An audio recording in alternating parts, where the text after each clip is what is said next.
성령 하나님 찬양드립니다. 성령 하나님 나를 만지소서. 상하고 깨어져 지친 나를 새롭게 하소서. 성령의 바람 시들은 내 영 살리소서. 성령 하나님 이 땅 고치소서. 죄악의 어둠 속 헤매는 우리 태워주소서. 성령의 불로 세상 헛된 맘 태우소서. 힘하소서. 성령 하나님이시여 지금 이곳에 힘하소서. 바람처럼 물처럼 성령이여 힘하소서. 아멘. 기도하겠습니다. 은혜로우신 아버지, 오늘 시간도 아버지 훈련의 장소로 인도하시고 우리 고린도전서의 말씀을 같이 상고하게 해주셔서 감사합니다. 이 말씀들을 나눌 때 성령께서 우리 지각을 열으셔서 알게 하시고 생각나게 하시고 깨닫게 하옵소서. 시종을 주님께 맡겨오며 예수님의 이름으로 감사하며 기도합나이다. 아멘. 예, 이 시간 우리 교재 84페이지입니다. 고린도전서 보도록 하죠. 예, 고린도전서 서론적 이해를 보게 되어지는데요. 1 제목, 본서는 사도 바울이 제2차 전도 여행 중에서 직접 창립한 교회인 고린도 교회에서 그 3차 전도 여행 중에 보낸 수통의 공식 서한 중 신약 성경에 포함된 두 통의 편지 중에서 첫 번째 편지에 해당되는 부분입니다. 그래서 본서의 제목을 프로스 코린티우스 알파 그랬죠. 예, 고린도 교회에는 교회 보내는 편지, 제일 먼저 보냈다고 해서 1편이라고 그랬어요. 1편지. 그래서 고린도 전서, 우리 한글 성경에는 고린도 전서라고 그래요. 원래 이제 고린도 교회에다 편지를 3번 보내요, 사도 바울이. 예, 왜냐하면 고린도 교회 문제가 아주 심각해서 고린도 전서를 써 보내. 근데 이 고린도 교회가 변하지 않는 거예요. 그래서 고린도 후서 사이에 눈물의 편지라고 하는 편지를 또 써 보냅니다. 이건 성경에 남아있질 않아요. 성경에 포함되어 있지 않아서 3편 중에서 2편만 성경어로 포함되어 있어요. 그 중에서는 제일 먼저 보낸 서신이 고린도 전서입니다. 저자는 뭐 다 알고 있는 것처럼 사도 바울이죠. 왜냐하면 본서 스스로가 사도 바울이 이 서신을 썼다라고 직접 내증을 하고 있고요. 또 외증으로도 충분히 그게 보장이 되어 있습니다. 그래서 고린도전서는 사도 바울이 썼다라고 하는 데서는 이견이 거의 없습니다. 그러면 기록 장소와 연대, 본서의 기록 연대도 AD 55년 봄쯤으로 매우 비교적 정확하게 말씀할 수 있어요. 그 근거는 먼저 바울이 그 고린도 교회를 건립하고 대략 1년 6개월 동안 머물면서 사역을 합니다. 에베소 교회 다음 오래 머물면서 교회를 세운 교회가 고린도 교회예요. 에베소는 거의 3년 3년 가까이를 에베소에서 머물면서 목회를 했고요. 그 다음에 이 고린도 교회가 1년 6개월 정도 머물면서 세운 교회죠. 그래서 고린도 교회를 떠난 것이 언제냐? AD 51년경입니다. AD 51년경에 떠나요. 그래서 바울은 고린도를 떠난 후에 곧 2차 전도 여행을 마무리합니다. 그래서 예루살렘에 왔다가 다시 안디옥 교회로 갔다가 제 3차 전도 여행을 AD 53년에 떠납니다. 그래서 3차 여행을 해시에서 갈라디아와 마게도냐 지역을 대강 둘러보고 에베소에서 약 3년 동안 머물면서 사역을 합니다.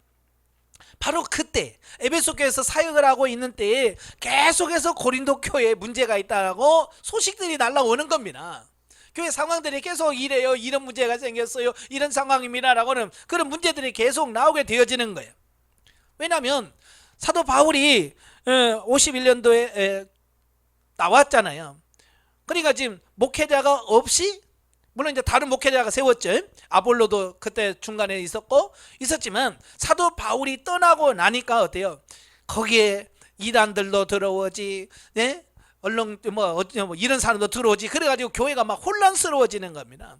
참 이 교회의 지도자가 바뀔 때 참 사단들이 틈을 많이 타요. 그래서 교회 지도자가 바뀔 때 기도 많이 하셔야 돼. 예, 그래서 이 교회도 사도 바울이 나오고 난 이후에 엄청나게 어려움이 있습니다. 물론 세상에 있는 교회 중에서 뭐 문제 없는 교회 있을까요?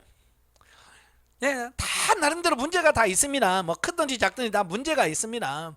예, 문제가 있다라고 하는 것은 뭐예요? 성도들로 하여금 교회를 위해서 뭐 해야 된다는 얘기예요? 기도해야 된다는 얘기예요. 예, 기도 필요 없는 교회가 없습니다. 예, 문제가 없기 때문에.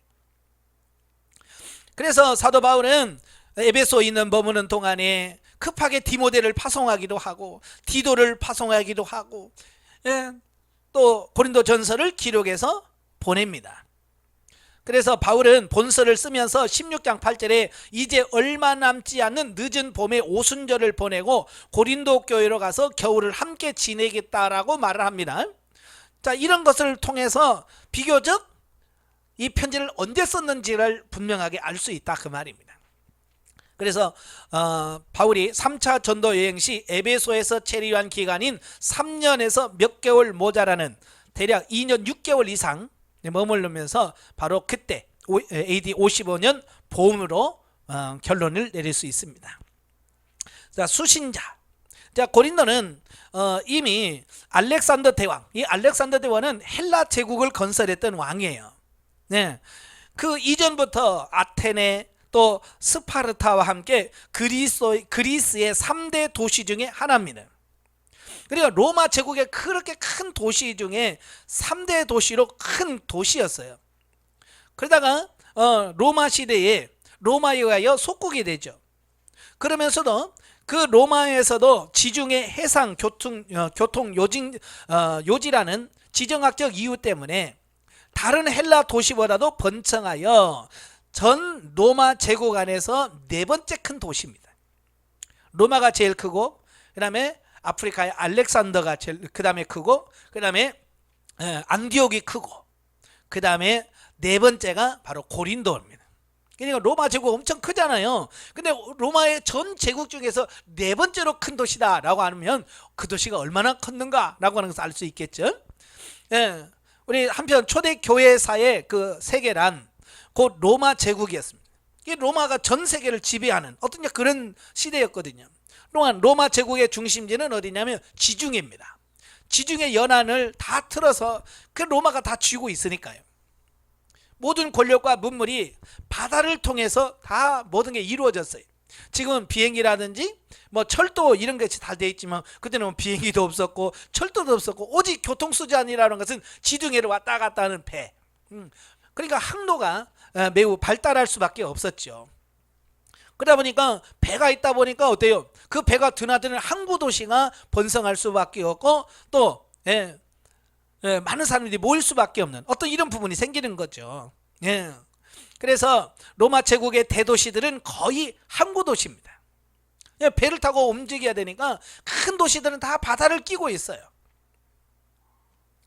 그래서 항구 도시들은 사람과 문화가 빈번히 교차되는 개방적이고 활기찬 곳이었다. 따라서 초대교회의 선교는 자연히 내륙보다는 항구 도시를 중심으로 진행되었고, 바울이 안디옥, 에베소, 고린도, 로마 이게 다 뭐냐 항구를 끼고 있는 도시들이거든요. 예. 왜냐하면 사람들이 많이 모이다 보니까 결국 많이 복음을 전할 수 있고 쉽게 전도할 수 있는 어떤 그런 특징들이 있기 때문에 사도 바울이 일부러 이 바다를 낀 도시를 중심으로 선교 활동을 하게 되는 겁니다. 자, 이처럼 이제 선교 전략상 아주 중요한 그 고린도에서 사도 바울은 제2차 전도 여행 중에서 1년 6개월 머물면서 고린도 교회를 직접 설립합니다. 그리고 그 후에도 고린도 교회의 설립자요 사도로서 AD 55년을 전후하여 성경을 포함한 2통의 편지를 발송하게 돼요. 자, 고린도는 그리스도의 복음이 처음 전파된 것은 AD 49년에서 52년 사이입니다. 이게 바울이 제2차 전도 여행 중에서 세운 교회죠. 이때가 AD 약 50년경이죠. 당시 사도 바울이 2차 전여행을 떠나서 빌립보 교회를 세웁니다. 그리고 데살로니가 교회를 세우고 그 다음에 갑자기 여러분 생각이 안 나요. 베레아 교회를 세우고, 그래서 쫓겨나서 유대인 때문에 더 이상 할 수가 없어서 아덴으로 건너가요. 그래서 아덴에서 복음을 전하고 나서 교회가 부흥이 안 되는 거예요. 왜냐하면 아덴은 원래 워낙 교육의 도시요, 철학의 도시요, 머리 좋은 사람들 모이다 보니까 이게 안 받아들이는 거야. 그래서 아덴을 거쳐서 간 곳이 어디냐? 바로 고린도입니다. 고린도라고 하는 그 도시로 갔어요. 근데 이 도시는 아까 본 큰 도시면서 항구 도시면서 사람들이 많아. 그러니까 어쩌면 전도가 잘 될 것 같은데 이 도시가요, 상황이 도덕적으로 아주 문란한, 도덕적으로 문란합니다. 그리고 또 우상숭배로 가득 차서 어찌 보면 사도 바울이 낙심했어요. 야, 이들은 과연 예수 믿는 사람이 나올까? 상황이 너무 어려운 거예요. 왜냐하면 길거리 보면 술집에다가 막 창녀촌에다가 이런 데 막 바글바글 안 내다가 막 사는 보면 우상이 막 바글바글 막 하지. 그러니까 사도 바울도 야, 이런 데서 정말 전도가 될까라고 고민하고 있었습니다. 그래서 그가 참 어려웠죠. 그래서 2장에 보면 하나님께서 바울에게 야, 이 성에 내 택한 백성들이 많아. 하나님께서 용기를 주잖아요. 그래서 그 용기를 얻어서 세운 교회가 바로 빌립보 교회, 고린도 교회죠. 바울은 이제 고린도에 머물렀을 때 그 글라우디오 황제가 칙령을 내려요. 로마에 있는 유대인들은 다 나가라, 떠나라. 그래서 로마에서 살다가 고린도로 이사 온 부부가 있었어요. 한 게 로마 그 사도 바울의 사역에 있어서 굉장히 중요한 인물이죠. 브리스길라와 아굴라 부부. 그들이 이 고린도에서 만나게, 참 하나님의 역사죠. 하나님께서 그렇게 만나게 된 거예요. 그래서 이들은 장막을 만드는 같은 일이 직종이 또 같아요. 그러니까 말도 잘 통하겠지요. 그러니까 서로 같이 협력해서 일도 하고 그 교회를 세우게 되는 어떤 이런 부분들을 보게 되어집니다. 그래서 이제 고린도 교회에서 바울의 초기 사역은 그 유대인과 유대교로 개종한 헬라인들을 중심으로 해서 그 유대인의 회당에서 안식일마다 강론했어요. 안식일마다 하나님의 말씀을 전했어요. 그런데 이제 성도들이 자꾸 모여드니까 유대인들이 거기서 반말을 하게 되어지는 거예요. 그래서 결국 나중에는 그 유대인 회당에서 나와서 이방인 개종자인 디도 유스도라고 하는 집으로 옮겨서 그 집에서 이제 교회가 시작되어지는 겁니다. 참 여기서 디도 유스도라고 하는 분은 대단한 분이죠. 여러분, 자기 집을 내어놓고 우리 집에서 교회하시오. 여러분 쉽겠어요? 구역 예배 한 달에 한 번씩이나 두 달에 한 번씩 모이는 것도 아유 힘들어요 그러는데 이거 뭐 아예 자기 집을 교회로 내놓는다는 것은 뭐야? 수많은 사람이 막 들락날락하면서 이제 사생활이라고 하는 것은 포기한 거죠. 그러니까 이렇게 믿음이 좋은 사람이, 이런 사람들을 통해서 교회는 세워지는 거예요. 그때 회당장인 그리스도를 비롯해서 많은 현지인들까지 복음을 받고 세례를 받습니다. 그렇게 해서 고린도 교회가 세워지게 되어졌고요. 그때부터 18개월 동안 고린도 교회를 설립하게 되어집니다. 자, 이 고린도 교회 구성원들을 보면 로마 제국의 다른 곳에 세워진 여타 초대교회들과 마찬가지로 그 이방인들과 유대인들이 함께 섞여 있습니다. 그러니까 이방인과 유대인이 섞여 있다라고 하는 말만 들으면 벌써 뭐가 생각나요? 쉽지 않겠구나. 어렵겠구나. 문제가 많겠구나. 이게 그냥 그 말만 들으면 벌써 나오죠. 왜냐하면 이들은 참 물과 기름처럼 잘 섞이지 않아요. 그러나 이 고린도시 전체가 코스모폴리탄적 성격을 띈 만큼, 이 말이 무슨 말이냐면 이 코스모폴리탄적이라는 말은 전 세계적인, 세계주의적인 이런 말이에요. 이게 무슨 말이냐면 지금 우리가 미국이라고 하는 나라는 뭐 우리나라처럼 한 민족으로 형성된 게 아니라 다민족 국가잖아요. 네? 세계 각종 모든 민족이 모여서 미국이라고 하는 연방 국가를 형성하는 겁니다. 그런 것처럼 다양하죠. 막 흑인, 백인, 뭐니 막 다 모여 세계 전 사람이 다 모여서 미국이라는 나라를 건설하고 사는 거예요. 그러다 보니까 뭐요? 사람들이 많다 보니까 다양하겠죠. 바로 고린도도 마찬가지예요. 큰 도시에다가 예. 그러니까 이 도시에 수많은 막 각종 아프리카 사람, 아시아 사람, 이 사람들이 다 모여서 예? 전 세계적인 사람들이 다 모여서 사는 그런 형국이라 그 말입니다. 그러니까 여기는 유대인들보다 이방인들이 훨씬 많지요. 그러니까 교회도 이방인들보다 유대인보다 이방인들이 많아지는. 그러니까 이방인들의 영향력이 점점점 커갈 수밖에 없지요. 근데 그들은 구약 성경에 대해서 잘 모른단 말이에요. 그죠? 이방인들은 교회 나왔지만 구약 성경을 뭘 합니까? 유대인들은 어려서부터 율법 교육을 받고 구약을 배웠기 때문에 유대인들은 알아. 그러나 이방인들은 잘 모르는 겁니다. 또 바울이 고린도 교회를 향해 보낸 서신에서 그들이 부름 받았을 때의 신분을 상기시킨 사실에서 고린도 교회 교인들은 주로 가난하고 멸시받는 계층의 사람들이었음을 알 수 있습니다. 예나 지금이나 그래요. 복음은 돈 많고 많이 배운 사람들이 교회 안 나와 잘. 그죠? 가난하고 힘없고 이런 사람들이 먼저 나와. 이거 바로 고린도 교회도 마찬가지예요. 그 나온 사람들이 신분적으로 그때는 노예 제도가 있었고 막 그랬잖아요. 그러니까 고위층 사람들보다는 주로 낮은 계급의 사람들이 주로 교회를 형성하게 되어지는 이 부분을 보게 돼요. 근데 이 고린도 사람처럼 산다라고 하는 말이 그때 당시 세계 많은 사람들이 유행한 말이에요. 저기 고린도인처럼 사네 라는 말이 유행한다는 그 시대인데요. 왜냐하면 이 고린도라고 하는 사람은 돈만 알고 돈 좋아하고 그 다음에 순간의 쾌락을 탐닉하고 사는 경박한 사람들의 생활을 가리키는 속담이 될 정도로 고린도 문화는 경박하고 퇴폐적인 것이 많았습니다. 지금도 그러잖아요. 뭐 그러면 예를 들어서 압구정 산다 그러면 어우 패션의 도시 뭐 이런잖아요. 그죠? 어쨌든 그런 이런 이미지가 있는데 고린도 그러면 어우 그 돈만 알고 그 뭐야 성적으로 타락한 매우 타락한 도시. 그게 바로 고린도라고 말이에요. 따라서 무릇 인간이란 환경의 영향을 받을 수밖에 없는 바 고린도 교회 교우들은요 성도가 된 이후에도 온전한 신앙 윤리를 유지하기 매우 힘들었습니다. 왜? 주변 상황이 다 그러니까. 주변 상황에 나가면 창녀촌에다가 나가면 우상집에다가 막 그러니까 교회 다니다가도 예배 드리다가도 끝나고 나가면 눈에 보이는 게 그런 것들이니까 이 성도들이 그 교회에서 들은 말씀을 잘 지키다가도 유혹을 많이 받지요.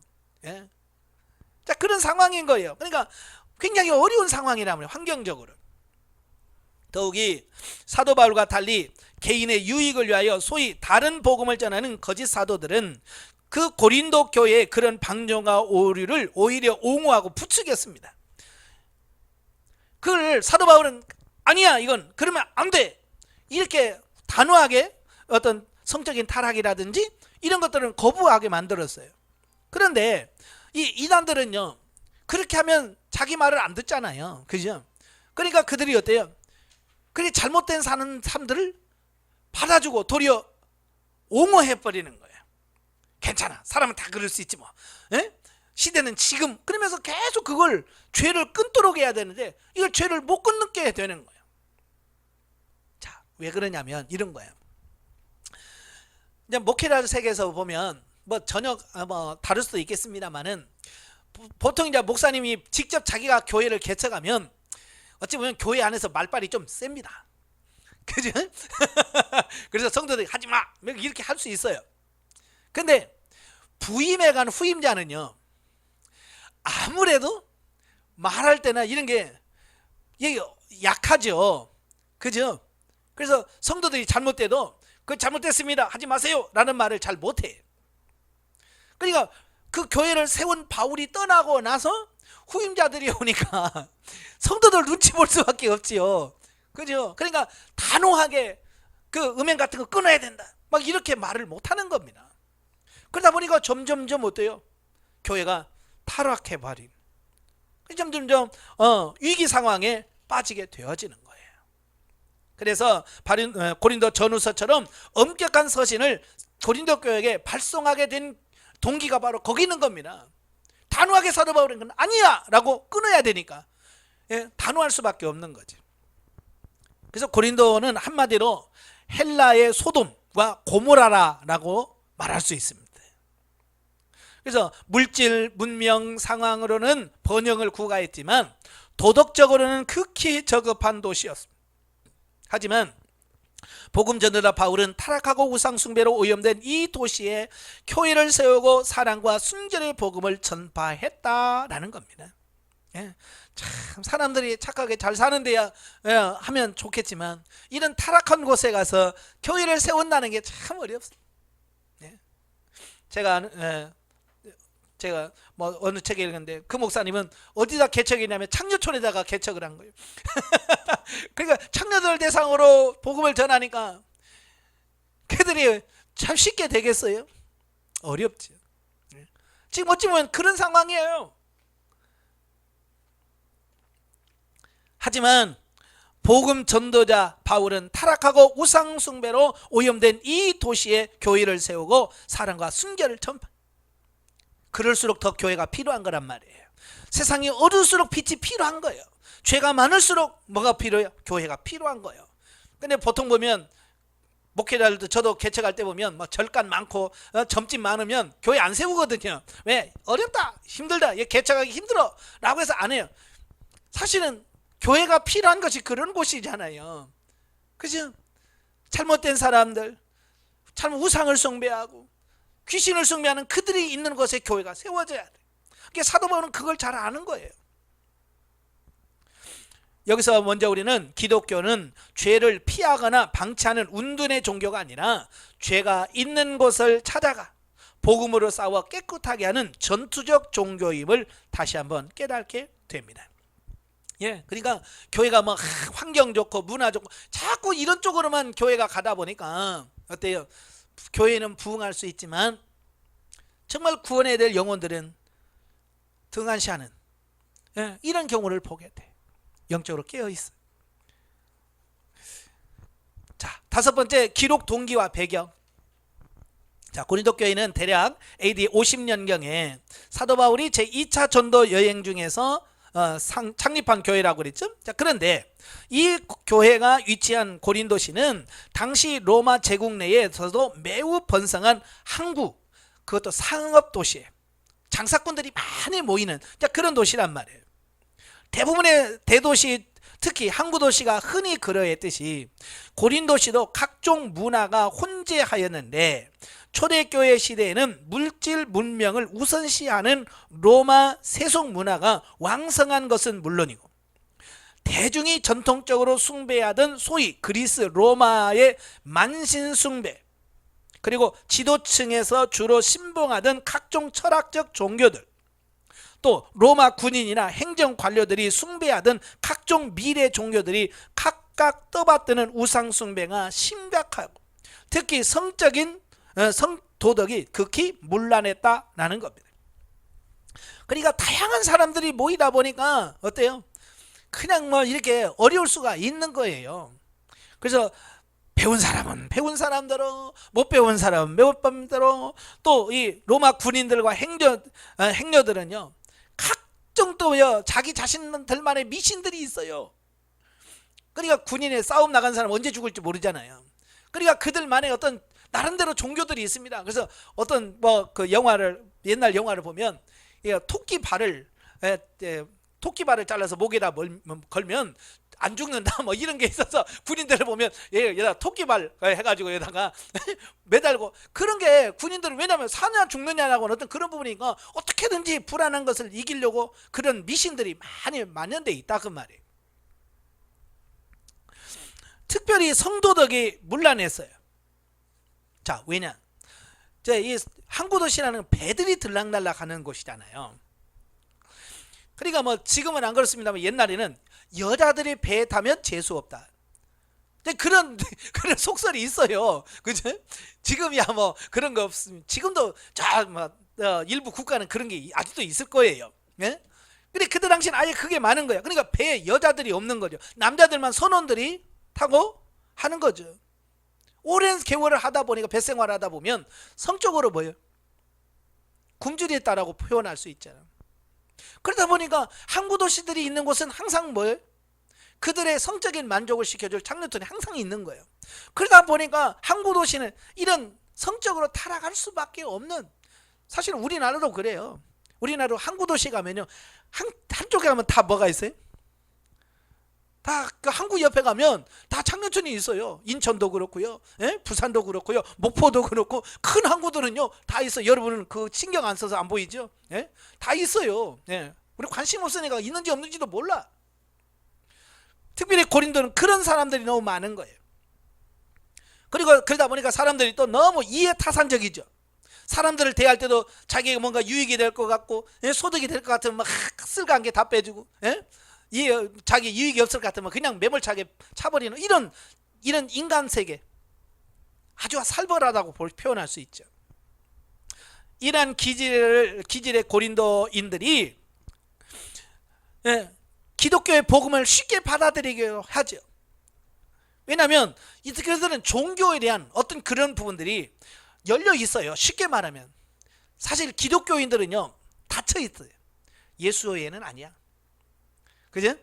오직 예수만 믿어야 돼 라고 하는 딱 닫혀 있기 때문에 다른 종교나 이런 걸 받아들이기 어려워요. 그런데 이 사람들은요, 종교는 뭐 신이 한둘이냐?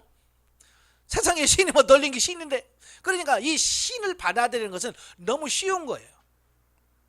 특별히 인도라든지 이런 나라에 가서 복음을 전하면요, 그분들은요 싫어요, 아 됐어요 이런 말을 안 하고 다 듣는데요. 왜냐면 문화가 그러니까. 그러면 우리는 뭐요? 내 얘기 잘 듣어? 그러면 이게 하나님 믿겠네, 복음 전파하겠네, 자 그러잖아요. 그래서 나중에 영접하겠습니까? 아 영접합니다. 그래서 영접기도 다 해주면 뭐라고 그래요?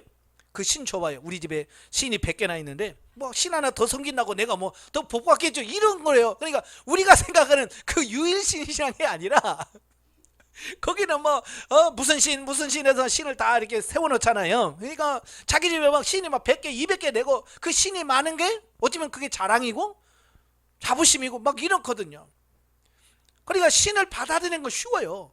종교 받아들이는 거 쉬워요. 전도 받는 거 쉽습니다. 문제는 뭐냐?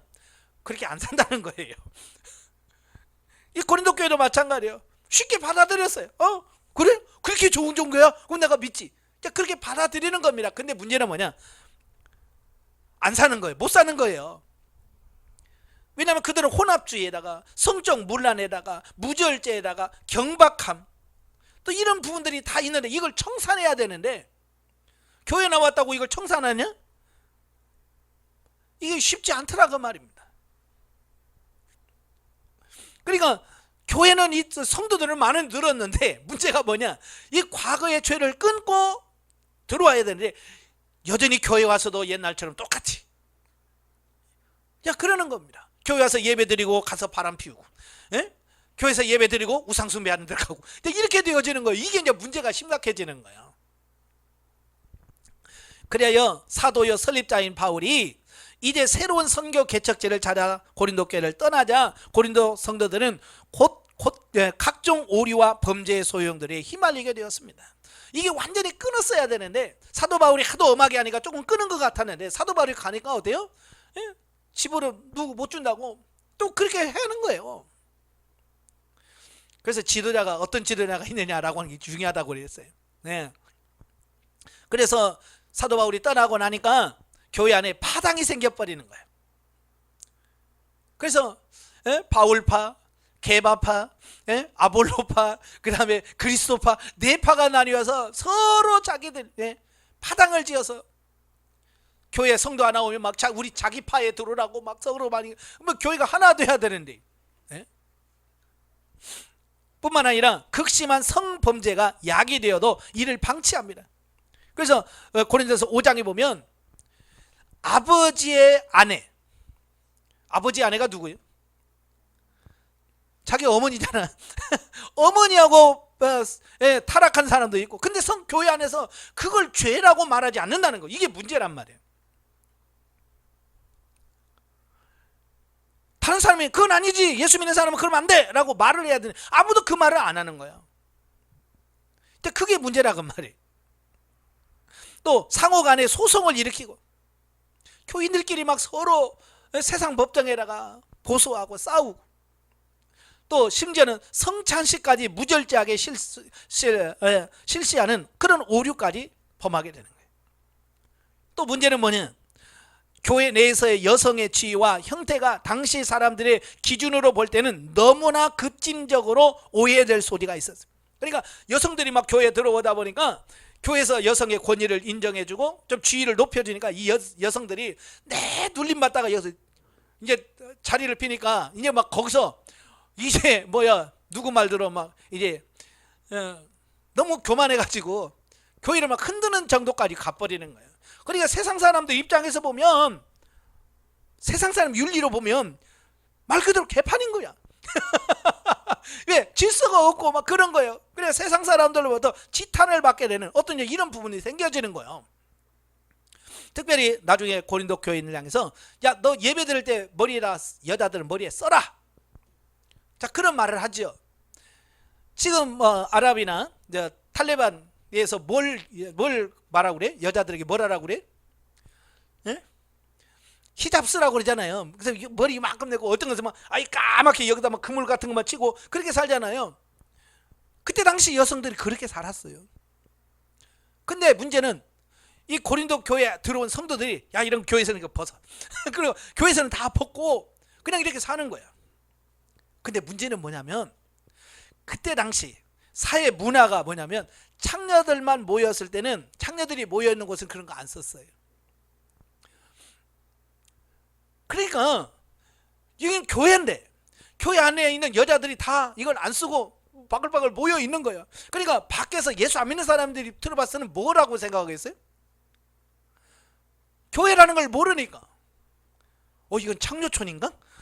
그렇게 생각을 해서 그 교회를 창녀촌으로 인식하는 이런 우를 범한. 그래서 사도 바울이 야, 예배 시간에 머리 써, 모자 써, 이걸 써, 그래야 오해받지 않게 된다. 딱 그렇게 되는 거죠. 우리나라도 옛날에 예배당은 뭐라고 그랬어요? 연회당이라고 그랬잖아요. 예, 우리 한국교회도 옛날을 예배당을 연회당이라고 그랬어요. 왜냐면 그때 당시엔 남녀 7세 부동석이었잖아요. 그죠? 남자 여자가 같이 못 앉고, 교회도 우리 한국교회는 처음에는 기역자 교회가 있었잖아요. 그래서 여기는 남자 여기는 여자, 그리고 목사님은 저 구석에 가서서 양쪽 보면서 설교하고, 그러다가 나중에 이제 교회가 커지니까 가운데다가 천막을 커튼을 쳤어요. 그래서 여자 남자. 제가 기억할 때만 해도 커튼은 안 쳤지만 남자석 여자석 이렇게 나눠졌었어요. 그래서 교회도 출입문이 2개였거든요. 저 어렸을 때. 왜 2개냐? 여자는 남자들만 들어가는 문, 여자들만 들어가는 문. 그렇게 따로따로 돼 있었어요. 제가 어렸을 때 기억나도 그렇게 돼요. 예. 그러니까 이 일반적 남녀 7세 부동석이라는 사고를 갖고 있는 사람들이 보니까 이 남자 여자들이 막 같이 앉아가지고 예배 드리고 있는 거예요. 그러니까 그들은 이게 뭔지 모르니까 저것들이 교회 가가지고 연애만 하고 있구나 이렇게 착각을 하는 거예요. 그렇게 따로 앉아서 예배 드려도 이렇게 착각을 하는데, 이 시대는 지금부터 2000년 전이잖아요. 2000년 전에, 지금 우리는 지금 50년 60년 전 얘기하는데 성경 2000년 전에는 얼마나 더 심했겠어요, 그런 게. 그죠? 자, 그런 부분에 대해서 문제를, 그래서 여자는 교회에서 잠잠해라, 머리를 써라 라고 얘기를 하고 있습니다. 이것은 문화 차이를 얘기하는 거예요. 그래서 어떤 분은 그래요. 사도 바울은 여성에 대해서 아주 잘못된 편견을 가지고 있다. 어떻게 교회에서 잠잠하라고 하냐?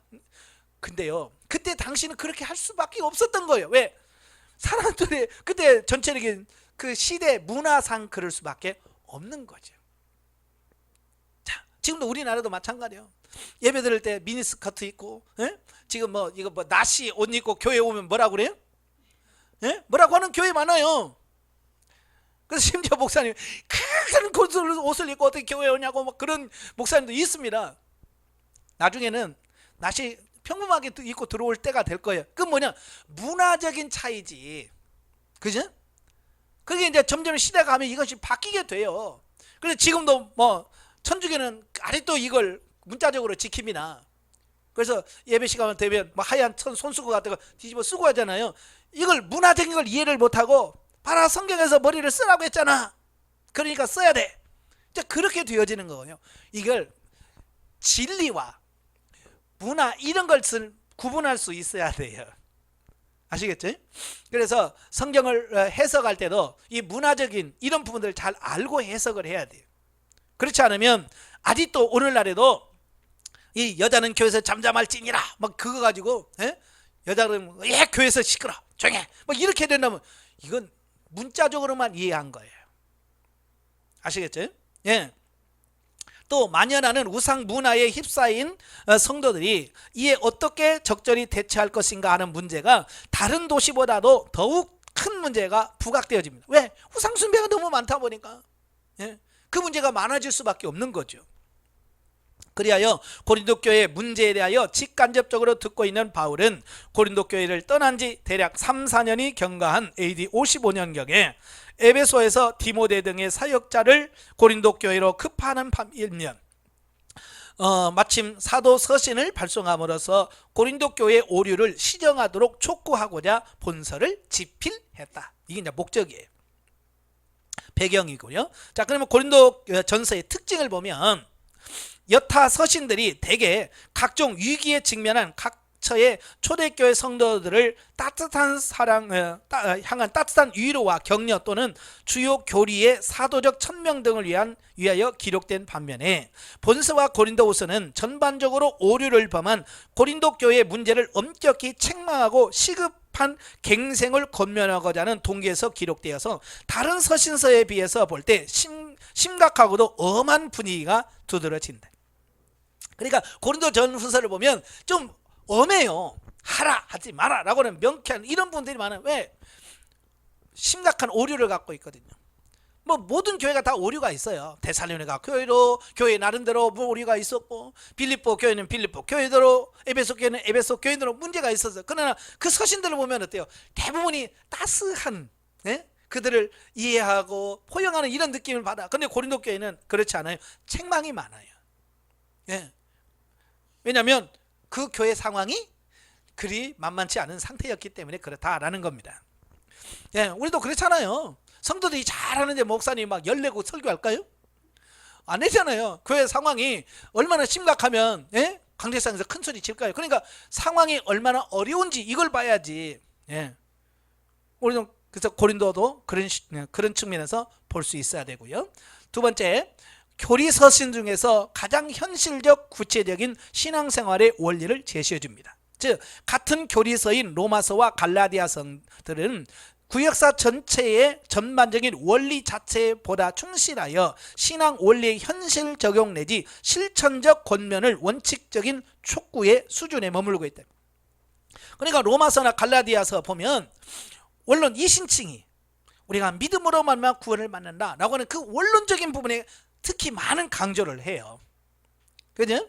그리고 뒷부분에서 우리가 예수 믿는 사람은 어떻게 살아야 된다라는 간편한 이런 부분이 있어요. 근데 이 고린도 전서는요, 많아요. 그런 부분이 아니라 하나하나 우상 숭배 재물 문제, 우상 숨기는 문제, 또 이혼 문제, 그 다음에 또 소송 문제, 성적인 타락 문제, 이런 것을 딱딱 집어서 이야기를 한단 말이에요. 왜냐하면 그때 당시 그 교회 안에 이런 문제들이 있었기 때문에 그러므로 실제적으로 도움을 준다고 말이에요. 그래서 지금도 이 고린도전서는 오늘 우리 교회에 적용하기가 너무 쉬워요. 왜냐하면 바로 현실적인 교회 문제를 가지고 어떻게 해석을 하느냐라고 하는 부분을 볼 수 있기 때문에 그런 거죠. 그러니까 이혼에 대한 부분도 그냥 다른 사람은 이혼하지 마라, 그냥 그러게 나와. 근데 여기서는 고린도전서는 이혼에 대해서 구체적으로 이야기를 합니다. 결혼에 대해서 구체적으로 이야기. 그러니까 지금 현실에 적응하는데 정말 많은 도움을 되는 성경이 고린도전서예요. 세 번째로 초대교회 당시의 상황에 대한 간접 자료가 가장 풍부하다. 초대교회의 모습이 어떠했는가를 가장 많이 보여주고 있는 서신이다라고 보면 되겠고요. 네 번째, 바울 서신 중에서도 가장 문학적이라, 특히 13장과 제15장은 각각 전자가 기독교 최고 실천 강령인 사랑을, 15장에서는 기독교 교리의 최고 결정인 예수님의 종말론과 재림을 주제로 하여 매우 탁월한 고전적 문체의 헬라어 문장을 제시해주고 있는 것으로서 일반 고대 문학적 관점에서도 유명하다. 유명한 사랑장 또는 부활장, 이런 걸 통해서도 문학적인 이런 부분도 보여주고 있다는 겁니다. 자, 91페이지에 오시면 신학적 이해입니다. 1. 고린도전서의 그리스도. 성경 66권이 다 하나님의 말씀이죠. 그 다음에 1500년의 시간이란 기간을 두고 이 성경이 66권이 기록된 거예요. 그러다 보니까 시대적인 부분도 다 다르고 다 달라요. 그런데 통일된 부분이 있다면 예수 그리스도, 창세기도 예수 그리스도, 모든 서신 따로 예수 그리스도를 중심으로 주인공으로 하고 있더라는 겁니다. 자, 그런 측면에서 이 고린도 교회에서 바로 그리스도를 어떻게, 그리스도의 모습이 어떻게 표현되고 있는가라고 하는 부분을 보셔야 돼요. 첫째가 교회 일치의 근거. 교회가 하나가 돼야 되는데 왜, 뭐 때문에 교회가 하나가 돼야 되느냐라고 하는 그 근거를 제시하는데 바로 예수 그리스도다. 예수 그리스도가 교회의 일치의 근거가 된다, 이 말을 하고 있는 거예요. 그러니까 그리스도 예수께서는 초림하사 구속사역을 일단 성취하신 후 당신이 다시 재림하셔서 그 구속사역을 천국 구원으로 최종 실현하실 때까지의 소위 신약 중간기에 속하는 시기에 이 땅에 당신의 구속의 은혜를 입은 무리들의 신앙 공동체로서 이를 통하여 당신의 복음이 보존되고 또 성도 각자가 이를 중심으로 신앙생활을 영위하는 근거가 되게 하고자 교회라는 제도를 주님이 직접 세우셨다. 그러니까 예수님께서 부활하시고 이 세상을 떠나죠. 떠나가면서 예수님 재림하실 때까지 그 기간이 있잖아요. 이걸 중간기라고 그래요.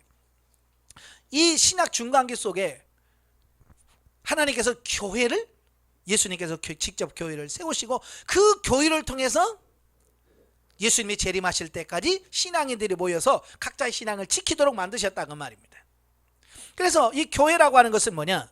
예수 그리스도의 구속의 피로 구원받은 성도들의 모임이 교회다. 지금 아마 여러분 교회가 뭐예요? 라고 물으면 여러분 뭐라고 생각하겠어요? 지금 뭐라고 대답하겠어요? 교회요, 저기 건물, 저게 교회요 라고 우리는 건물을 교회라고 말할 거예요. 왜냐하면 그렇게 인식이 되어 있으니까. 그러나 초대교회는 건물을 교회라고 하지 않았어요. 에클레시아라고 했거든요.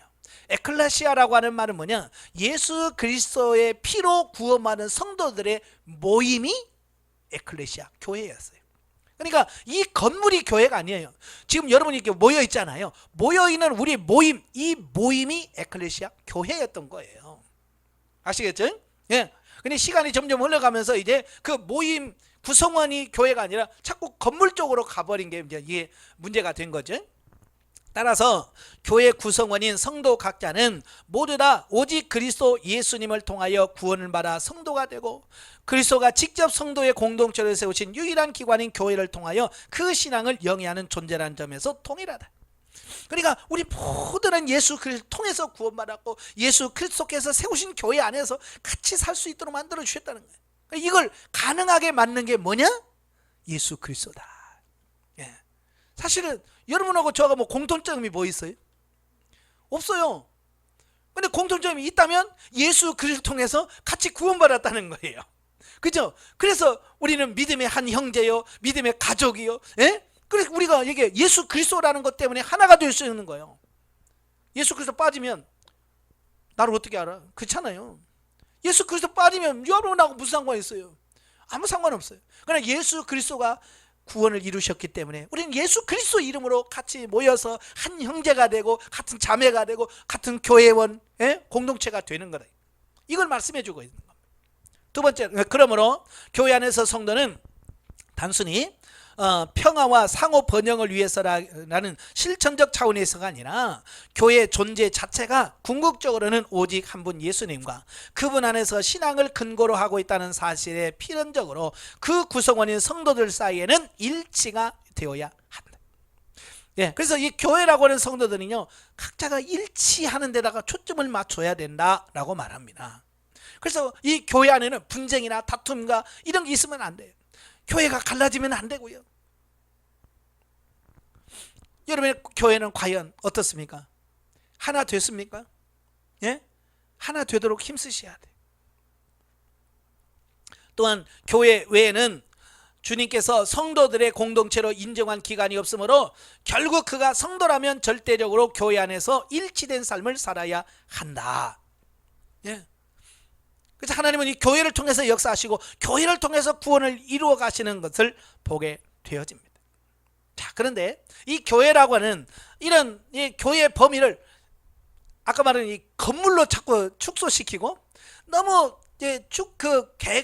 교회를 이렇게 축소시켜서 자기 교회만 또 교회라고 인식하는 이 개교회주의가 또 문제가 돼요.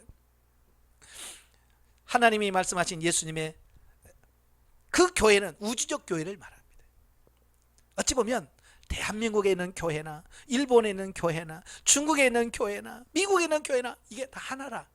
이걸 하나님께서 우주적 교회의 하나됨을 말씀하는데 우리는 아직도 뭐요? 내가 다니는 교회가 교회야. 그래서 옆에 있는 교회는 이단이라고. 예? 그래도 교단만 다르도 서로 이단이라고. 왜냐하면 너무 교회라고 하는 범위를 너무 작게 축소시켜서 그런 거예요. 그는 우주적 교회, 이 땅에는 모든 교회가 예수 그리스도를 통해서 하나 된다라고 하는 부분을 보셔야 돼요. 예. 그래서 실로 주님은 시대와 지역을 넘는 교회 일치의 절대 유일한 근거가 되는 것이다. 예. 그래서 피부가 달라도 인종이 달라도 예수 그리스도 때문에 우리는 한 형제요. 그렇게 되는 거예요. 예. 그러니까 제가 미얀마에 가서 집회할 때도 내가 언제 미얀마를 가봤어요? 우리가 달라. 말도 다르고 다 달라. 그런데도 어때요? 가서 찬양하면서 같이 하나 되고, 예? 같이 통성으로 기도하고, 예? 같이 얼싸안고, 예? 찬양하면서 율동하면서 언제 봤다고? 그렇잖아요. 언제 봤다고? 그걸 하나 되게 만드는 게 뭐냐? 예수 그리스도 때문에. 예수 그리스도가 때문에 우리가 하나가 되는 거고 인종이나 국경이나 모든 것을 초월할 수 있는 이런 부분이 되어지는 겁니다. 자, 절대 교회에서 분열 있으면 안 됩니다. 예. 두 번째, 교회 윤리의 기준. 전순한 대로 교회는 예수 그리스도에 의하여 존재하게 되었다. 또한 예수 그리스도 안에서 성도들의 신앙생활 공동체로서 존재합니다. 따라서 예수님은 교회 존재 근거인 동시에 전인격적 차원에서 성도의 신앙과 삶의 기준이 된다. 예. 그 중에서 본서는 특히 윤리의 기준으로서 예수님의 역할이 두드러집니다. 즉 본서는 교회의 존재의 근거이신 예수님은 절대 거룩하신 분이시므로 그 교회에 속한 성도들도 절대 거룩한 삶을 추구해야 함을 강조하고 있습니다. 성경이 뭐라고 그래? 내가 거룩하니 너희도 거룩하라 그랬죠? 예, 이건 하나님의 명령인 거예요. 그러니까 오늘 우리도 거룩하신 하나님과 교제의 삶을 살려면 내가 거룩한 자가 되어야 돼요. 예. 근데 그 거룩함의 기준이 누구냐? 예? 영성의 기준이 누구예요? 제가 기준입니까? 아니에요. 예수님이에요. 그래서 우리가 예수님을 닮아가는 거예요. 예수님처럼 변화되는 거예요. 왜? 그게 우리가 목표고요. 기준이 예수 그리스도이기 때문에 그런 거예요. 그래서 예수님을 닮아가야 돼요. 예수님처럼 말하고 예수님처럼 행동하고 예수님처럼 사랑하고 예수님처럼 용서하고 예수님처럼 사역하고 모든 게 예수님처럼 변화되어야 돼요. 그래서 여러분도 항상 말할 때도 그냥 내 생각대로 말하지 말아요. 하나님, 예수님이라면 이런 상황 속에서 어떻게 말을 했을까요? 이런 상황에서 예수님이라면 어떻게 행동을 했을까요? 늘 그 예수님이라면 어떻게 할 것인가 라는 그 생각을 갖고, 왜? 모든 행동의 기준이 예수님이니까, 모든 윤리의 기준이 예수님이니까. 아시겠죠? 저도 군대 제대하고 이제 막 오니까 형님 집에 가니까 예수라면 어떻게 할 것인가 라는 책이 있더라고요. 그래서 제대하고 나서 뭐 아직 직장도 안 구했고 그러니까 시간이 있길래 그 책 읽으면서 제가 얼마나 감동을 많이 받았는지 몰라. 아, 그래, 나는 아직까지 그런 걸 몰랐거든. 그러니까 그 책 읽으면서 그다음부터 하나님, 이 상황이면 예수님이라면 어떻게 행동하셨을까? 근데 오래 못 가더라고. 아마 그걸 지금까지 그걸 계속 실천했더라면 아마 내가 예수님 거의 비스무리하게 됐을 텐데 그게 오래 못 가더라고. 왜? 성장하지 못하니까. 영적인 성장이 안 되니까 어느 단계까지는 가는데 어느 단계에서는 도무지 안 되더라고요. 예, 여러분이 성장해 하셔야만 그게 삶이 가능해진다는 걸 꼭 기억하시길 바래요. 자, 윤리의 기준이 누구라고요? 예수 그리스도. 자, 세 번째, 예수 그리스도는 교회의 소망의 근거다. 예수님은 교회에 속한 성도들의 구속을 위해서 십자가 순환을 당한 것은 물론 부활 승천까지 하시면서 자신의 구속 사역을 믿고 회개하는 자들에게 당신이 실증하신 부활과 천국 영생을 허락하실 것을 약속하셨습니다. 따라서 성도는 교회 안에서 인간 범죄의 궁극적 결과로서 절대 절망을 가져오는 죽음과 영벌의 두려움을 떨치고 역동적인 소망 속에서 살게 되어집니다. 그래서 부활의 소망이야말로 성도에게 세상이 아니라 하늘로 그 삶의 방향을 정하게 하고 세상의 세속의 상대적 문제를 초월하여 절대적 희망을 갖게 하는 근거가 예수 그리스도다. 그렇죠? 만약에 예수님이 부활하지 아니하시고 그냥 죽어서 끝났다. 지금도 이스라엘 가면 예수님 무덤이 있다. 나 예수 안 믿어요. 왜? 죽으면 끝인데 뭐. 그렇잖아요. 죽으면 끝인데 예수 믿을 필요 있어요? 없어요. 그래서 사도 바울이 뭐냐? 예수는 죽었다가 부활했다. 그래서 15장에 부활을 강조하는 겁니다. 그죠? 부활, 부활? 그럼 나도 소망이 있네. 죽으면 끝이 아니네. 나도 사네. 라는 모든 소망의 근거가 어디냐? 예수 그리스도의 부활에 있어요. 그래서 15장에서 예수 그리스도의 부활을 강조하고 15장 전체가 부활장으로서 부활을 얘기하는 겁니다. 그래서 뭐라고 그래? 부활이 없다면 세상에서 가장 비참하고 불쌍한 사람이 우리다. 왜? 만약에 부활이 없다면 지금 이렇게 굳이 이렇게 와서 훈련 받을 필요 없어요. 그죠? 부활이 없다면 죽으면 끝나는데 무슨 훈련을 받을 필요 없어요. 그냥 뭐요? 제일 잘 사는 사람이 누굴까요? 그냥 노세 젊어서 노세 늙어지면 못 노나니. 그래서 막 있는 거 아니고 막 즐기고 사는 게 제일 잘 사는 사람이. 왜? 죽으면 끝나니까. 그러나 우리는 죽으면 끝이 아니에요. 그죠? 죽으면 또 다른 세계 하나님의 나라가 있다는 걸 알기 때문에 어때요? 우리가 그렇게 살지 못하고 세상 사람이 싫어해도 우리는 하나님 앞에 예배하고 기도하면서 그 나라를 준비해가면서 사는 삶이 되어야 되는데 예수 그리스도는 우리의 참된 소망의 근거입니다. 자, 그 다음에 큰 이 번째 고린도전서의 신학적 주제. 이제 고린도에서 여러 신학적 주제를 말씀하는데요. 자, 고린도전서는요, 단적으로는 초대교회 당시의 고린도 교회와 교우들의 삶의 현장에서 발생했던 구체적인 문제들을 중심으로 타락한 세속 사회에서 성도와 교회가 가져야 할 바른 모습을 보여줌으로써 결국 성도로서 가져야 할 삶의 원리인 사랑과 순결 그리고 소망과 희생의 자세 등을 제시한 책이라고 할 수 있겠습니다. 예, 그러니까 교회 안에서 일어날 수 있는 다양한 문제들에 대한 실제적인 해답을 제시해주고 있다는 얘기예요. 첫째, 교회는 일치와 하나됨을 유지해야 된다라는 주제입니다. 바울은 교회를 그리스도를 유일한 머리로 그리고 모든 성도를 여러 지체로 하는 하나의 몸으로 제시해주고 있습니다. 그러니까 교회를 예수 그리스도가 머리고 우리는 몸이다. 그리고 우리는 뭐냐? 각자가 이 몸의 지체들이다 라고 말하는 겁니다. 그래서 이 머리로부터 이 몸이 뭐야? 하나가 되어서 움직여야 이게 진짜 정상적인 삶을 살 수 있는 거예요. 그죠? 예, 팔 다쳐서 기부스 해놔봐요. 얼마나 힘들어요. 그죠? 얘는 기부스에서 아파서 힘들지만 얘가 할 일을 다른 손이 해야 되고, 그죠? 그 한 손으로 안 되니까 다른 사람이 힘들어지고 그냥 그런 거거든요. 그러니까 자기 역할을 한다는 게 얼마나 중요한가라고 하는 부분입니다. 그러니까 교회에서도 목사는 목사 역할을 하고, 장로는 장로 역할을 하고, 권사는 권사로서 역할을 하고, 집사는 집사 역할을 해서 이게 유기적으로 이게 잘 움직여야 되는데, 교회에서 갑자기 예를 들어서 목사가 역할을 못해. 그러면 어려워지는 거예요. 장로가 제 역할을 못해도 교회가 어려워지는 겁니다. 우리의 신체가 각자의 역할을 감당하듯이 교회도 각자가 주어진 직분, 자기가 맡은 그 자리에서 최선을 다할 때 교회가 하나가 되어지고 움직일 수 있는 이런 부분을 보게 되는 거예요. 자, 이는 모든 성도가 단 한 분인 주 예수님을 통하여 함께 구속받은 자인 동시에 모두 다 함께 예수님에 의하여 오직 예수님의 복음을 중심으로 세워진 교회 중심원으로 편입된 자들이며 세상 끝날까지 오직 주와 교회 안에서만 성도로서의 존재할 수 있는 존재인 바, 사랑과 화해의 주이신 예수님과의 수직적 관계 하에서 필연적으로 성도들끼리의 수평적 관계에서도 일치와 조화, 그리고 서로 모자란 부분을 보충하는 관계를 유지해야 할 필요성이 있음을 총체적으로 반영을 하고 있습니다. 그러니까 몸과 몸이 서로 돕잖아요. 예를 들어서 왼손이 뭘 들었는데 왼손은 힘으로 못 들어, 무거워서. 그러면 어떻게 해요? 오른손이 가서 도와주잖아요.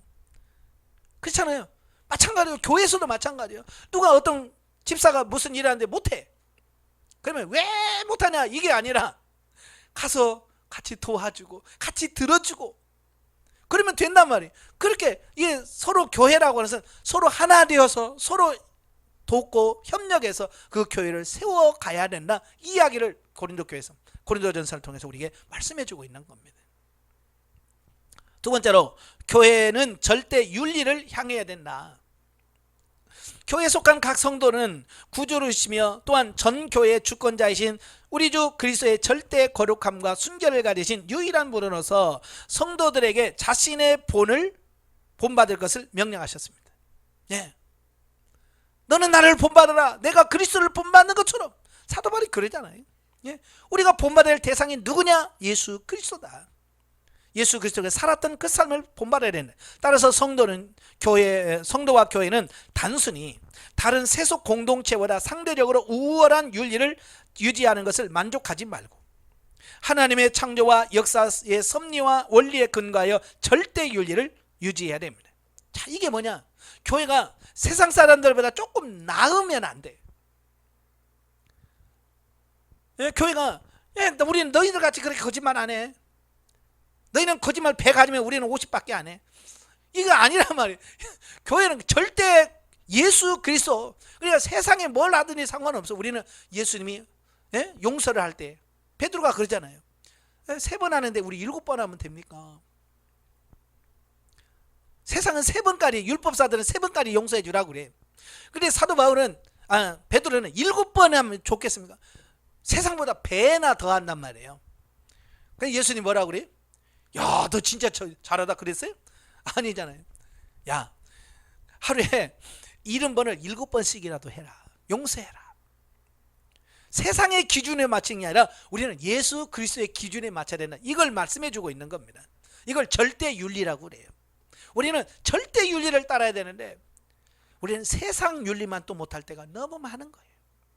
다시 말하면 세상 사람들도 안 하는 짓을 교회에서 하는 거예요. 그러니까 세상 사람들이 욕하는 거예요. 저 교회 다닌다는 것들이 그러면서 막 손가락질 하는 거예요. 왜?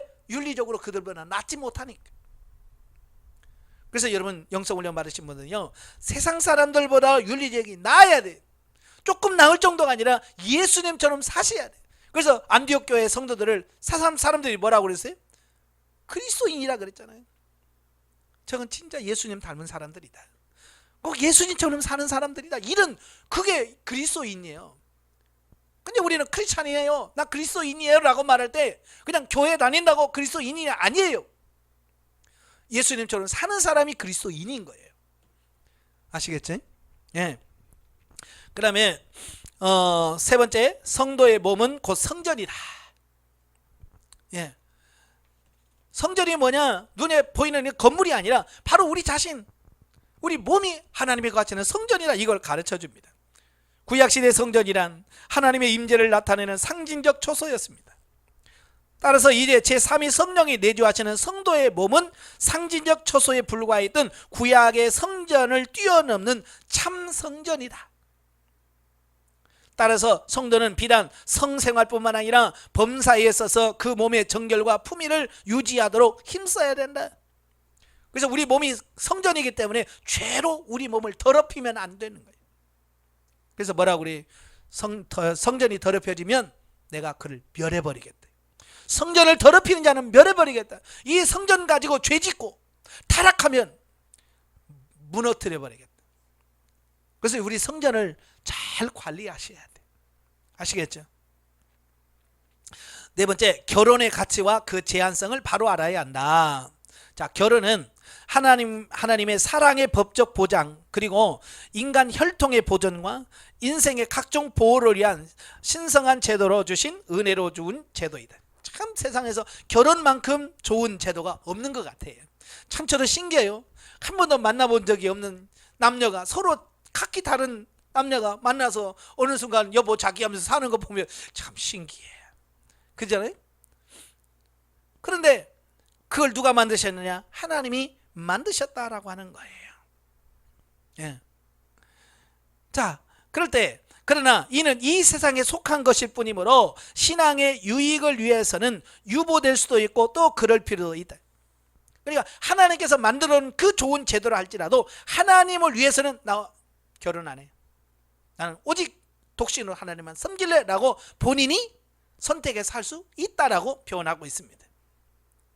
누구 하니까가 아니라 바울처럼 나는 일생을 하나님을 위해서 살겠습니다. 그걸 위해서 나는 결혼이라는 것을 포기하겠습니다. 그냥 하나님을 위해서 포기한다. 근데 지금 많은 사람은 결혼을 포기해요. 왜? 하나님을 위해서? 아니요. 귀찮아요. 나 혼자도 이렇게 잘 살 수 있는데 뭐 굳이 뭐 결혼해서 그렇게 구질구질하게 해서 살 필요 아닙니다. 결혼을 해서 가정을 꾸리는 게 하나님의 일이고, 더욱이 바울처럼 나는 주님을 위해서 내가 오직 독신으로 하겠습니다. 둘 중에 하나여야 돼. 결혼해서 가정을 꾸리든지, 아니면 하나님을 위해서 결혼을 안 하든지. 근데 지금은 말이에요. 귀찮아서 힘들어서 안 해. 그건 안 되는 거예요. 자, 그러나 일단 관계를 맺은 뒤에는 오직 신앙을 위하여 양자의 합의가 있기 전에는 이에 충실해야 된다. 그러니까 일단 결혼해서 아이고 나 하나님 더 잘 섬기려고 나 이혼할래요. 이건 말이 안 되는 거예요. 일단 결혼했으면 그 하나님이 우리 죽음으로 갈라놓기 전까지는 어떻게 해야 돼요? 서로 하나가 되어서 하나님의 일을 감당해낼 수 있는 삶이 돼야 됩니다. 그러려면 어떻게 해야 돼요? 서로 대화하고 의논하고, 그래서 서로 하나 되어서 할 수 있도록 하셔야 돼요. 나중에 본문 이야기할 때 또 다시 하겠습니다. 다섯 번째, 은사는 다양성과 통일성이 있다. 모든 성도가 개성이 다르듯이 다양한 은사를 하나님으로부터 부여받습니다. 한편 이 은사는 하나님에 의하여 그리고 성령을 통하여 성도와 교회의 신앙의 확증 및 역동적 신앙생활에 유익을 주한 도구로 주어졌다는 점에서는 통일성이 있다. 누구에게든지 하나님께서 영적으로 또 성령 충만해서 살라고 각자에게 성령을 주시는 것은 이건 통일성에 있습니다. 다 성령이 주시는 겁니다. 누구는 성령이 주고 누구는 마귀가 주고 아니에요. 모든 은사는 성령님이 다 각자의 필요에 따라서 주신다는 겁니다. 따라서 성도는 은사 자체에 연연하여 불평하거나 자랑하지 말고, 이게 중요한 겁니다. 은사 나는 왜 주고 저 사람 안 주고, 저 사람 주고 왜 나는 안 주고, 이거 할 필요 없습니다. 내게 준 게 뭐냐, 내게 주신 은사가 뭐냐, 이걸 받은 걸 알고 그걸 바르게 깨닫는 것이 중요합니다. 그래서 은사는 도구라고 그랬어요. 도구라고 하는 것은요, 내가 얼마나 많이 사용하느냐에 따라서 사용하는 기술적인 부분은 굉장히 늘어가요. 그러니까 예를 들어서 이런 거요. 결혼해서 10년 지나서도요 집에서 요리 안 하고요, 칼질 안 해본 사람은 10년이나 20년 지나도 칼질 못 합니다. 그죠? 그러나 결혼하자마자 도마에서 막 손도 다쳐가면서 막 타타타타닥 한 사람은요 10년 있으면 눈 감고도 쏙쏙쏙 썰잖아요. 얼마나 많이 다루고 연습하고 훈련했느냐에 따라서 그게 달라지는, 은사는 똑같은 거예요. 똑같은 은사를 줘도 누구는 잘하고 누구는 못합니다. 왜? 누구는 많이 활용했고 누구는 안 했고 그 차이예요. 그래서 많은 훈련을 하셔야 돼. 여섯 번째, 교회는 예배를 경건히 시행해야 된다. 자, 예배란 하나님께 감사와 찬양 그리고 간구와 서원을 올리며 경배하는 의식을 말합니다. 즉 이는 하나님을 경배하기 위하여 인간과 하나님 사이의 교제의 모든 요소를 응축하여 의식화한 것이 예배입니다. 그래서 예배라고 하는 것은 일정한 의식이 순서가 있는 거죠. 찬송하고 기도하고 뭐하고 설교하고 이런 의식들이 딱 이렇게 체계화된 것을 예배라 그러는 거예요. 하나님과 성도 사이에 가장 역동적인 교제의 장이 예배입니다. 따라서 이는 구원받은 성도의 의무인 동시에 예배를 드리는 것은 구원받은 사람들은 의무예요. 또 은혜를 거듭 체험하며 새로이 공급받을 수 있는 위대한 기회이기도 하다. 그러니까 예배는 하나님께 드릴 뿐만 아니라 하나님으로부터 은혜를 공급받는 시간이에요. 마치 우리가 핸드폰 배터리를 충전기에다 꽂아 놓으면 시간이 지나면 어떻게 돼요? 충전이 되잖아요. 그죠? 10%다가 20%, 30%, 40%, 100% 충전이 되는 것처럼 오늘날 우리가 예배 드릴 때에 하나님께서 주시는 은혜로 충전이 돼야 돼. 근데 문제는 지금 많은 성도들이나 교회가 이 충전기가 고장났어요. 그죠? 예배를 드려서 은혜를 받아야 되는데 은혜를 못 받아. 이게 문제가 되는 거예요. 은혜를 받아야 교회가 교회다워지는데 은혜가 안 되는 거예요. 그러니까 예배 드리고 화내고 성질내고 싸우고. 참 그런 왜 충전이 안 되니까 그런 게 충전이. 그래서 여러분도 지금 여러분이 다니는 교회에서 예배 드리고 나서 과연 내가 영적으로 충전이 되는가? 그것부터 보셔야 돼. 그러면 둘 중에 하나가 문제예요.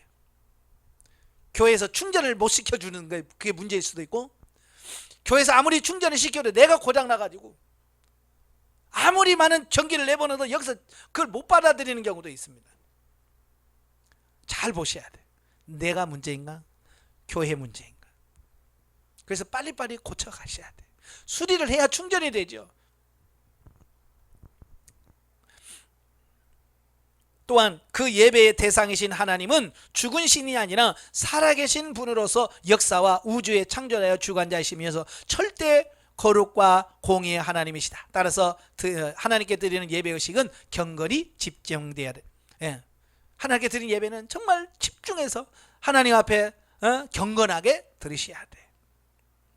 일곱 번째, 부활은 성도의 소망의 근거다. 아까 설명드렸죠. 죽음으로 끝난다면 소망이 없죠. 뭐 다 죽으면 끝인데 뭐. 근데 아니란 말이에요. 우리는 부활한단 말이에요. 그게 부활하기 때문에 우리는 뭐예요? 소망이 있다는 거예요. 여덟 번째, 성도는 교회를 중심으로 긴밀한 친교를 유지해야 한다.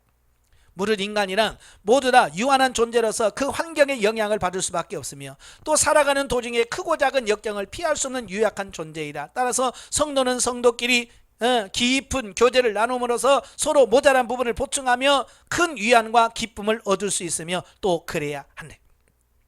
요즘에는요 너무 개인주의라서 교회 가서 도움도 안 받아요. 필요 없어요.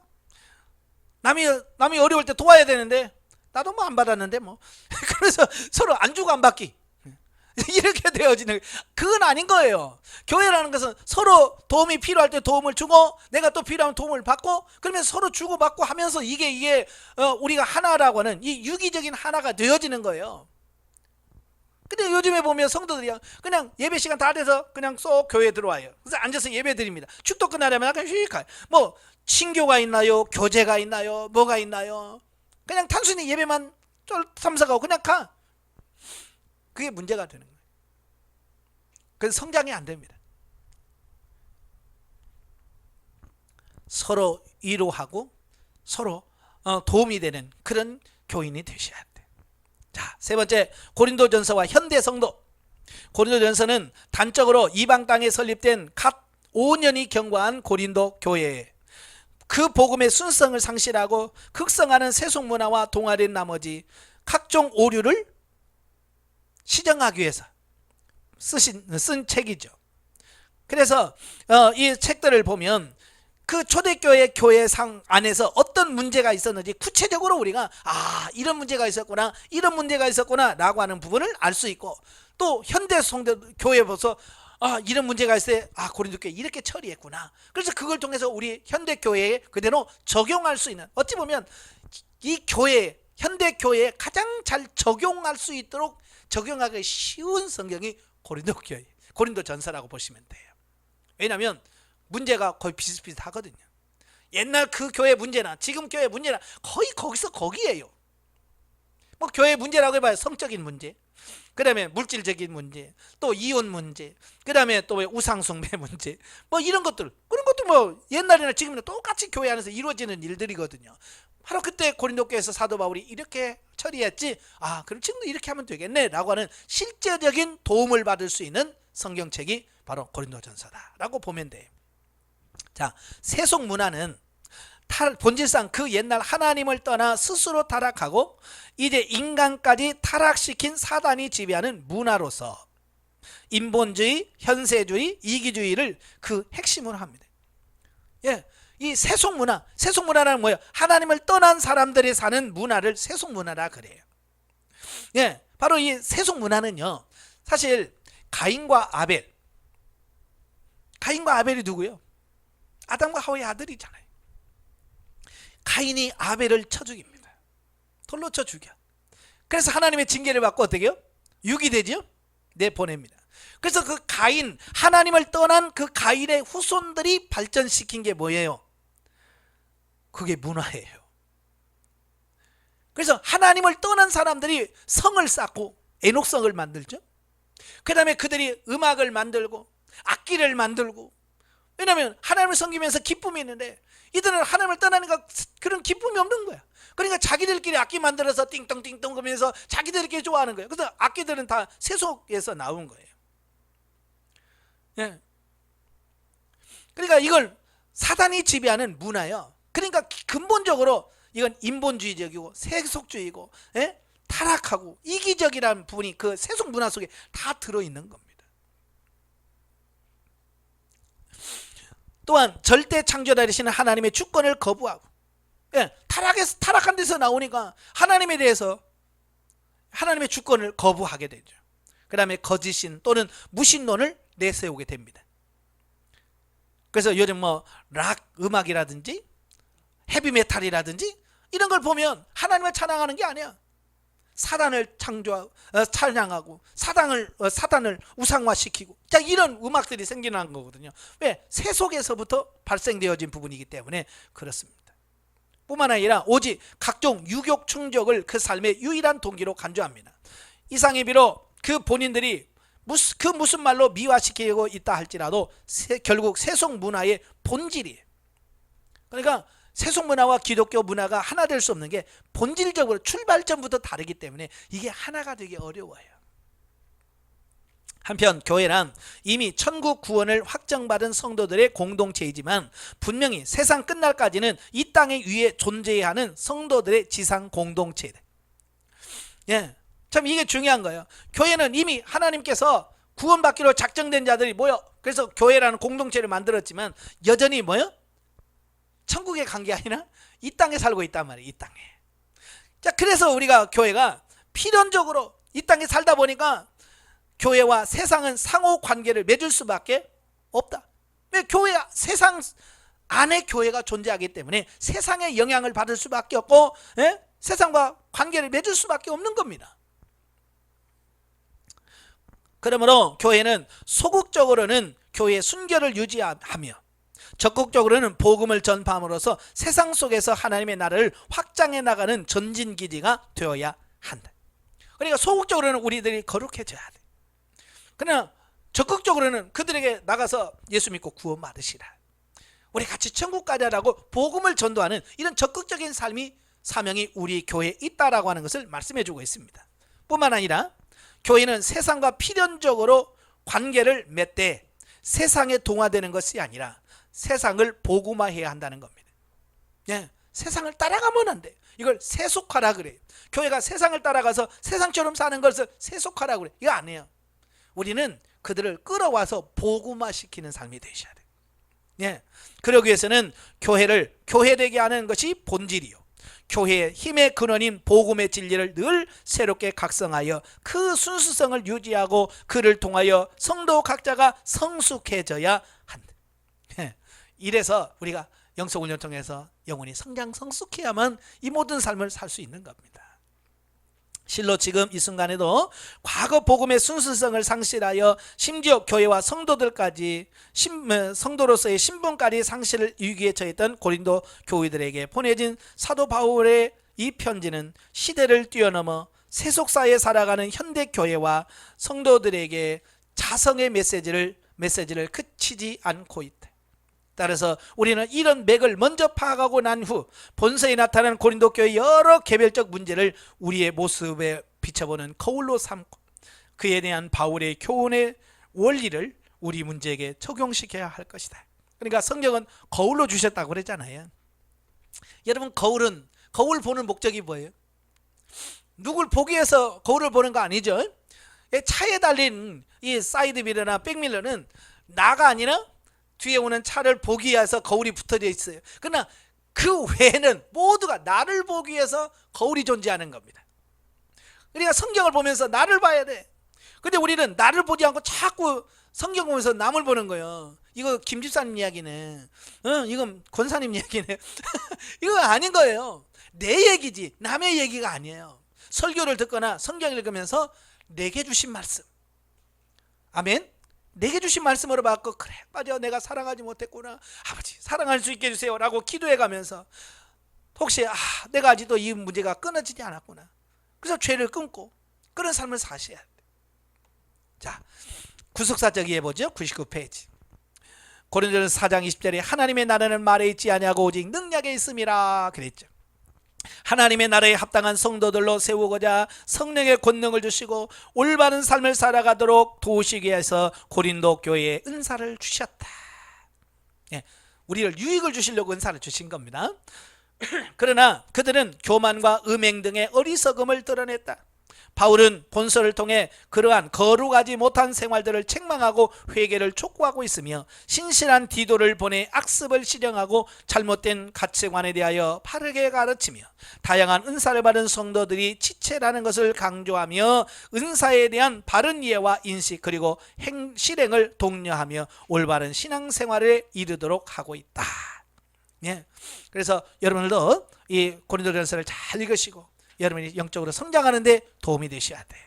자, 영적 예보죠. 100페이지에 사도 바울은 본서를 통해 하나님의 나라에 대하여 능력의 나타남의 은사 그리고 부활에 대하여 언급하고 있다. 또한 12장에 성령의 성령의 나타남의 은사를 통해 우리들을 하여금 신령한 집으로 건축할 수 있도록 말씀하고 있다. 그러니까 은사는 뭐냐? 내 안에 있는 성령의 나타남이라고 하는 거예요. 그러니까 내 안에 성령이 계셔요, 안 계셔요? 내 안에 성령이 있어. 근데 그걸 뭘로 증명할 수 있냐는 거예요. 네 안에 성령이 있다? 그러면 어떻게 증명할 수 있냐? 내 안에 성령이 있다는 그 성령의 나타남이 은사예요. 그러니까 내가 방언하고 있다라고 하는 말은 내 안에 성령님이 계시다는 얘기예요. 아시겠죠? 내가 남을 기도하면 치유가 나타나. 내 안에 성령이 계시다는 나타남이니까. 성령이 나타남이니까. 근데 그건 나는 방언도 못하고 아무것도 안 나타나네 라고 하면 정말 내 안에 성령님이 계신가? 한번 점검해 봐야 돼요. 왜냐하면 성령이 안에 있으면 반드시 나타난단 말이에요. 나타남이 뭐라고요? 은사란 말이에요. 근데 그 은사는 뭐냐? 신령한 집을 건축하기 위해서 주시는 도구다. 그래서 은사를 통해서 여러분이 빨리 신령한 집이 건축이 되길 바라요. 지혜의 말씀, 지식의 말씀은 믿음, 병 고치는 은사, 능력 행함, 예언함, 각종 방언 말함, 방언들 통역함에 대해서 언급한 후에 그러한 은사들의 사용 규칙들과 사용 목적들을 잘 가르치고 있습니다. 그래서 은사를 배우시려면 고린도전서를 잘 읽으셔야 돼요. 이런 말씀들은 결국 하나님 나라 안에서 성령의 역사하심으로 모든 부분의 영성이 형성되어서 신령한 삶에 이르도록 역사하심을 보여준다. 그러니까 단순히 뭐 은사 받고 막 그런 게 아니라 결국 그런 삶을 통해서 내가 영적인 삶, 신령한 삶을 살도록 하기 위해서 주어졌다라고 하는 것을 꼭 기억하시고 말씀을 잘 묵상하면서 정말 도움을 받는, 유익을 받는 여러분 되시길 바라요. 기도하겠습니다. 하나님 아버지, 오늘 고린도 전서를 보면서 참으로 우리들에게 많은 교훈들을 주고 있음을 봅니다. 하나님, 우리가 영적으로 미숙하고 어리석어서 이 주시는 하나님의 말씀을 하나님의 말씀으로 받아들이지 못할 때가 너무 많습니다. 우리의 지각을 열어주시옵소서. 알게 하시고 깨닫게 하시고 생각나게 하셔서 그 말씀대로 사라지는 단계까지 갈 수 있는 우리 모두가 될 수 있도록 도와주시옵소서. 예수님의 이름으로 감사하며 기도합나이다. 아멘. 하나님께 드립니다.